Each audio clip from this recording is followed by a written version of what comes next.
जंग आज़ादी में मेरठ के मुस्लिम मुजाहिदीन का क्या किरदार रहा है। हिंदुस्तान की जंग आज़ादी की तारीख़ के औराक उलटते वक्त हमें ऐसे मुस्लिम मुजाहिदीन की तवील फहरिस्त नज़र आती है जिन्होंने मुल्क की आज़ादी के लिए बेपनाह कुर्बानियाँ दी। मुसलमान खा शिमाली हिंद के रहे हो या जनूबी हिंद के या मशरक़ी हिंद और मगरबी हिंद के, इन्होंने अपने खून से तहरीक की आज़ादी में रूह फूंकी। जब अंग्रेज़ मशरिक़ में बंगाल और आसपास की रियासतों पर अपना तसल्लुत जमाने के लिए पे-दर पे हमला कर रहे थे, उस वक्त सिराजुद्दौला ने मैदान में आकर शातिर अंग्रेज़ों का रास्ता रोकने की आखिर दम तक जिद्दोजहद की। ऐसे ही जब अंग्रेज़ी सैलाब जनूबी हिंद की तरफ बढ़ रहा था तो हैदर अली और टीपू सुल्तान ने इस सैलाब की राह में हाइल होने के लिए जान की बाजी लगा दी। और जब यही अंग्रेज़ मुल्क के तुल व अर्ज़ के मालिक बन बैठने के लिए हर चार जानिब अपने पैर फैलाने लगे तो हज़रत शाह वलीउल्लाह मुहद्दिस देहलवी, हज़रत शाह अब्दुल अज़ीज़ ने अपनी मुअस्सिर आवाज़ से अहले वतन को वतन की हिफाजत के लिए ललकारा और अंग्रेज़ी तसल्लुत के खिलाफ आवाज़ बुलंद की। आज़ादी की यही आवाज़ 1857 में मेरठ, सहारनपुर, मुजफ्फरनगर, दिल्ली, इसके गिरदो नवाह के इलाकों में भी सुनाई दी। 1857 में आज़ादी की लड़ाई मुल्क के कई अहम हिस्सों में लड़ी गई। अलबत्ता इस लड़ाई में खास किरदार मेरठ के उन मुजाहिदीन का रहा जिन्होंने हर तरह के खतरात से लापरवाह होकर इस जंग का आगाज़ किया। 1857 की इस जंग आज़ादी में बिला शक व शुबा मुल्क के हर तबके के लोग शामिल थे।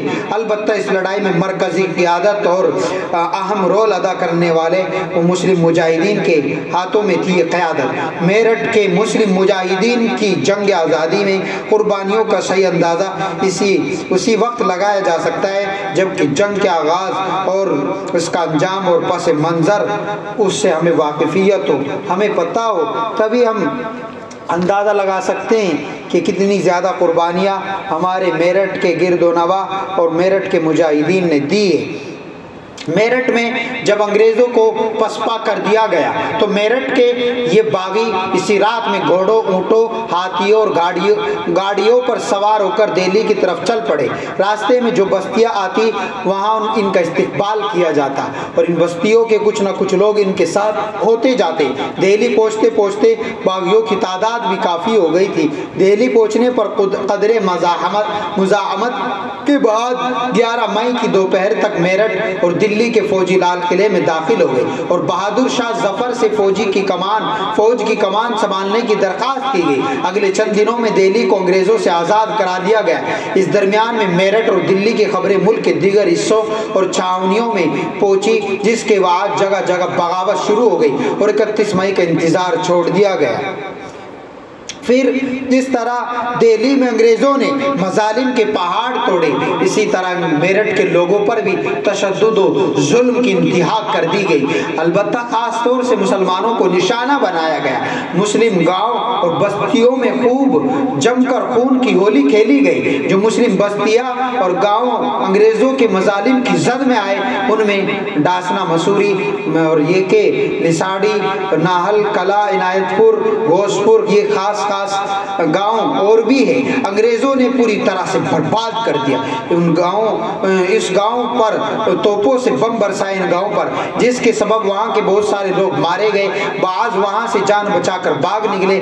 आज ना वहां कोई गांव है ना आबादी है बल्कि चटियल मैदान है। मेरठ के गिरदो नवा में कितने बड़े पैमाने पर मुसलमानों का कत्ले आम किया गया, इसका अंदाज़ा इस वाक़े से लगाया जा सकता है कि मेरठ में एक जगह 157 लोगों को लाइन में खड़ा करके मौत के घाट उतार दिया गया। उनमें ज़्यादातर मुसलमान ही थे। ये जगह आज भी खूनी पुल के नाम से मशहूर है। 1857 के बाद बेशुमार मजालिम से गुजर कर भी मेरठ के बहादुर अफराद किसी न किसी अंदाज में आज़ादी के लिए जिद्दोजहद करते रहे, यहाँ तक कि 15 अगस्त 1947 में हमारा ये प्यारा देश आज़ाद हो गया। और फिर 30 ईस्वी में तहरीक आज़ादी को फ़रोग देने के लिए मौलाना अबुल कलाम आज़ाद ने मेरठ का रुख किया और एक बड़े जलसे में तकरीर की। मेरठ की मुस्लिम मुजाहिदीन ने अदम ताउन की तहरीक में भरपूर जज्बात के साथ हिस्सा लिया। मेरठ में इस तहरीक को चलाने के लिए एक कमेटी कायम की गई जिसका सदर चौधरी लुत्फुल्लाह खां को बनाया गया और 20वीं सदी के अवाइल में तहरीक खिलाफत भी जोरों पर थी, जिसके एक अहम लीडर मौलाना मोहम्मद अली जौहर थे। इस तहरीक को भी मेरठ के मुसलमानों ने सराहा और तहरीक के खिलाफत में हिस्सा लेकर इसे फ़रोग देने की कोशिश की। मेरठ के मुसलमानों ने शेखुल हिंद की तहरीक रेशमी रुमाल में भी साथ दिया। इस तहरीक के साथ मेरठ के बहुत से उलमा जुड़े हुए थे। गर्ज ये कि तारीख़ आज़ादी का कोई एक बाब भी ऐसा नज़र नहीं आता जो मेरठ और मेरठ के मुजाहिदीन के तज़किरे के बगैर पूरा होता हो। तो इसलिए हम सभी की खुसूसन अहले मेरठ और मेरठ के गिरदो नवाह के सभी लोगों की और सभी मुसलमानों पर ये जिम्मेदारी है कि वो अपनी तारीख़ को जाने, अपने अकाबिर को, अपने आबा व अजदाद को उनकी तारीख़ को जानकर ये कि अगर ज़रूरत फिर से पड़ेगी देश को आज़ाद कराने की तो उसी तरीके से फिर हम कुर्बानियाँ देने के लिए तैयार होंगे।